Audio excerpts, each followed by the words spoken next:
ವಿದ್ಯಾರ್ಥಿಗಳೇ, ನಿಮಗೆ ಪ್ರತಿಬಿಂಬ ಕಾಣಿಸ್ತಾ ಇದೆನಾ ಅಲ್ಲಿ? ಪ್ರತಿಬಿಂಬ ತಲೆ ಕೆಳಗಾಗಿದೆನಾ ನೇರವಾಗಿದೆನಾ? ಹಂಗಿದ್ರೆ ಈ ಪ್ರತಿಬಿಂಬ ಸತ್ಯ ಪ್ರತಿಬಿಂಬನ ಮಿಥ್ಯ ಪ್ರತಿಬಿಂಬನ?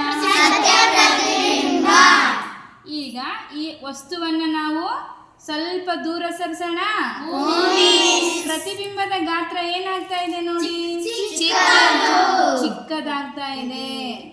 ದರ್ಪಣದ ಹತ್ರ ತಂದಾಗ ಏನಾಗ್ತಾ ಇದೆ, ದೊಡ್ಡದು. ವಸ್ತುವಿನ ಗಾತ್ರದಷ್ಟಿದೆನಾ ದೊಡ್ಡದಿದೆನಾ? ದೊಡ್ಡದಿದೆ. ನೇರವಾಗಿದೆನಾ ತಲೆ ಕೆಳಗಾಗಿದೆನಾ? ಇದು ಯಾವ ಪ್ರತಿಬಿಂಬ?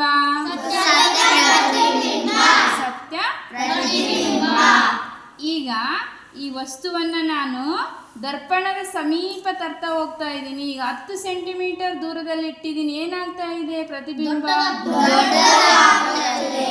ಪರದೆ ಮೇಲೆ ಕಾಣ್ತಾ ಇದೆನಾ? ಕಾಣ್ತಾ ಇದೆನಾ? ಓಕೆ, ಪರದೆ ಮೇಲೆ ನಾವು ಪಡೆಯಲಾಗದ ಪ್ರತಿಬಿಂಬಕ್ಕೆ ಏನನ್ಬೇಕು? ಮಿಥ್ಯ ಪ್ರತಿಬಿಂಬ. ಏನ್ ಹೇಳ್ರಿ? ಮಿಥ್ಯ ಪ್ರತಿಬಿಂಬ. ಹಂಗಿದ್ರೆ ನಿಮ್ಗೆಲ್ಲ ಅರ್ಥ ಆಯ್ತಲ್ವಾ? ನಿಮ್ನ ದರ್ಪಣದಿಂದ ಉಂಟಾಗುವ ಪ್ರತಿಬಿಂಬದ ಲಕ್ಷಣಗಳು. ವಸ್ತುವನ್ನು ದರ್ಪಣದ ಹತ್ರ ತಂದಾಗ ಅದು ಮಿಥ್ಯ ಪ್ರತಿಬಿಂಬ ಆಗುತ್ತಾ?